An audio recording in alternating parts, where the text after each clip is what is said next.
नमस्कार, आदाब। बहुत बहुत शुक्रगुजार हूं मैं आप लोगों का। आप लोगों ने 2 सवाल किए। एक तो पूछा कि आप कितनी सीटों पे इलेक्शन लड़ रहे हैं। कश्मीर की 47 की 47 सीटों पे इलेक्शन लड़ रहे हैं, जिसमें से कुपवाड़ा डिस्ट्रिक्ट की लिस्ट अनाउंस कर दी गई है पहले ही। बारामूला की, अनंतनाग की और कुछ और सीटों की, जैसे पुलवामा वगैरह की, उनकी सीट आज शाम तक कोर कमेटी की मीटिंग है। परे साहब आए हुए हैं, पार्टी के प्रोविंशियल प्रेसिडेंट हैं, बाकी श्रीनगर की टीम है और साथ ही बाकी जगह पे बिजी हैं। उनके साथ शाम को एक मशवरा करके तो शाम तक उनकी बाकी सीटें भी अनाउंस कर दी जाएंगी। कम से कम 10 या 12 कैंडिडेट शाम तक अनाउंस कर रहे हैं। बाकी आपने पूछा कि आपकी तैयारियां क्या हैं। तैयार तो सारी ही पार्टियां, मैं आपको बोलूं कि पहले से ही थी, पर हाँ ये जरूर है कि इलेक्शन कमीशन ऑफ इंडिया ने टाइम बहुत कम दिया। चलो जो भी हुआ बहुत अच्छा हुआ, पर हम उसके लिए पूरे तैयार हैं। और रही मैनिफेस्टो की बात, तो बड़े सारे लोग जब हमसे मिलते हैं, कुछ लोग तो अभी कैंडिडेट मैंडेट मांगने आ रहे हैं, कुछ कह रहे हैं कि हम आपके साथ जुड़ेंगे, हम इलेक्शन लड़वाइए, ये करिए। हर आदमी पूछता है आपका मंशूर क्या है, आपका मैनिफेस्टो क्या है।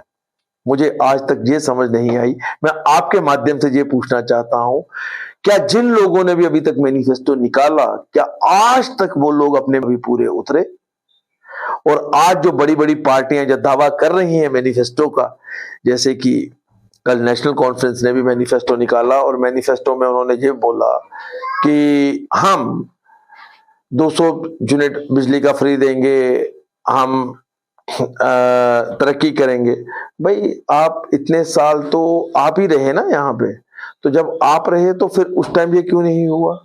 और रही बात कि हमारा मैनिफेस्टो क्या है, देखिए सरकार कोई भी बने, हम कितनी सीटें जीतते हैं, कितनी सीटों पे लड़ते हैं और कितनी जीतते हैं, मैं ये जरूर कहता हूं कि सबसे पहला जो मुद्दा रहेगा मैनिफेस्टो में, वो रहेगा नौजवानों की बेरोजगारी का।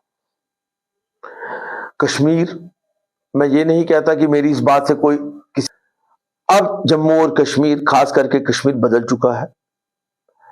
जहां का जो नौजवान है और जहां का जो यूथ है, वो तरक्की चाहता है, वो अपने आप को कहीं खड़ा देखना चाहता है, वो चाहता है कि मुझे बिजनेस मिले, मुझे नौकरी मिले और मैं पैसा कमा के अपना गुजर बसर करूं, चाहे वो किसी भी तरह हो। मतलब जरूरी नहीं है सरकारी नौकरी मिले, आप ऐसे संसाधन पैदा कर दीजिए। अब मल्टीनेशनल कंपनी लाइए।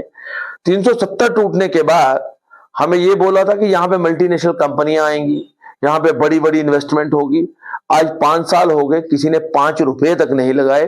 पहले जैसे जहां होता था वैसा ही होता। टूरिज्म में थोड़ा बहुत फर्क पड़ा है, वो बल्कि पहले ही पड़ना शुरू हो गया था, तो टूरिज्म में फर्क पड़ा, टूरिज्म इंडस्ट्री को फर्क पड़ा, बाकी जो का तो है। हम मल्टीनेशनल कंपनीज को जहां लाने की कोशिश करेंगे, बीपीओ सेक्टर लाने की कोशिश करेंगे। रही बात बिजली की, मुफ्त बिजली, और वो मैं, हो सकता है मेरी इस बात से कुछ लोग नाराज भी हो जाएं और कुछ ये बोलें कि भाई मुफ्त बिजली देने की बजाय अगर आप लोगों को इतना सक्षम कर दें कि वो पूरा का पूरा बिजली का बिल दे पाए तो वो ज्यादा अच्छा रहे। मुफ्त की आदतें डालने से बेटर, हाँ आप दीजिए मुफ्त। मुफ्त हम उनके लिए करेंगे जो वीकर सेक्शन है, मुफ्त उनके लिए करेंगे जिनके पास कमाई नहीं है, मुफ्त उनके लिए करिए जो जिनके पास ऐसे हालत है घर में कोई कमाने वाला नहीं है। यहां तो फिर आप 300 यूनिट मुफ्त कर रहे हैं, वहां तो जो जहां पे 10 होटल का मालिक है वो भी मुफ्त में लेगा, और एक ऐसा आदमी जिसके पास रहने को जगह नहीं है, खाने को जगह नहीं है, वो भी 300 यूनिट लेगा। तो फिर फर्क कहां है? मुफ्त सिर्फ उनके लिए करिए जिनके पास गुजर बसर करने को गुजारा नहीं है। पढ़ाई पे अहमियत रहेगी हमारी, पढ़ाई पे जोर देंगे। हम ऐसा करेंगे, स्किल्ड कोर्सेज के ऊपर तवज्जो देंगे, स्किल्ड कोर्सेज के ऊपर तवज्जो देंगे। बाकी देखिए मैनिफेस्टो में मैं आपको एक चीज और बताऊं, जम्मू कश्मीर में इतने मुद्दे हैं कि अगर आप मैनिफेस्टो बनाओगे तो 5 साल की सरकार में आप वो पूरे मुद्दे पूरे ही नहीं कर पाओगे, कोई भी सरकार हो। ये चीज मैं जरूर बोलूंगा कि यूथ को लेके हमारा बहुत बड़ा ऐलान है कि हम यूथ के लिए जरूर कुछ ना कुछ करेंगे, और महिलाओं की सुरक्षा सबसे बड़ा मुद्दा है। महिलाओं की सुरक्षा इतना बड़ा मुद्दा है कि उससे बड़ा मुझे नहीं लगता कोई मुद्दा होगा। और जम्मू और कश्मीर की बात करें तो जम्मू के लिए एक डुग्गर चैनल अगर वो लोग मांग रहे हैं तो उसको दिया जाए। ऐसे बहुत सारी बातें हैं, प्रेस कॉन्फ्रेंस बहुत लंबी हो जाएगी। बहुत सारे मुद्दों पे हम लोग ऐसी चीजों पर, और बहुत जल्द अगर होगा तो मैनिफेस्टो आपके सामने, मीडिया के सामने पेश भी करेंगे। और मैं ये चाहता हूं कि फेयर इलेक्शन हो, और आप लोगों के माध्यम से एक यूथ के साथ खास करके गुजारिश करूंगा, क्योंकि यूथ वो है जो आज की डेट में पूरी इलेक्शन कैंपेन को और पूरी इलेक्शन को बदल के रख देगा। मैं चाहता हूं कि आप इसके ऊपर राजनीति ना करें कि कोई हिंदू है, कोई मुस्लिम है, कोई सिख है, कोई ईसाई है, कोई शिया है, कोई सुन्नी है, ब्राह्मण, राजपूत, इसके ऊपर वोट मत दें। अगर किसी ने हिंदुत्व के ऊपर वोट मांगना है और किसी ने इस्लाम के ऊपर वोट मांगना है ना, तो मैं उनके लिए बोलता हूं, मंदिर बने हुए हैं हिंदुओं के लिए और मस्जिदें और दरगाह बनी हुई हैं उनके लिए, वहां बैठ के अपना पूजा पाठ करें, बहुत अच्छा है। पॉलिटिकल प्रोसेस में वो लोग आए और पॉलिटिकल प्रोसेस में लोग उनको वोट दें जो लोग तरक्की कर सकते हैं, जो लोग काम कर सकते हैं, जो लोग किसी एरिया की डेवलपमेंट करने का दावा करते हैं और करके दिखाएंगे। और एक चीज आपके माध्यम से बहुत बड़ी वो करूंगा, मैं सीधे तौर पे कहूंगा, नए लोगों को मौका दे, नए लोगों को एक बार चांस देके देखे जम्मू कश्मीर, पुराने वालों को एक बार उखाड़ के बाहर फेंकिए, क्योंकि बहुत माल बना लिया उन्होंने आपके सिर पे, बहुत पैसा कमा लिया। जरूरत पड़ी तो हम अलायंस से पीछे भी नहीं हटेंगे। मैं ये नहीं कह रहा कि हम वो करेंगे, अगर हमें लगा कि किसी के साथ हमारी सोच मिलती है और जो चीजें हम कह रहे हैं वही कोई दूसरा कह रहा है, तो अलायंस करने से कोई परहेज नहीं है।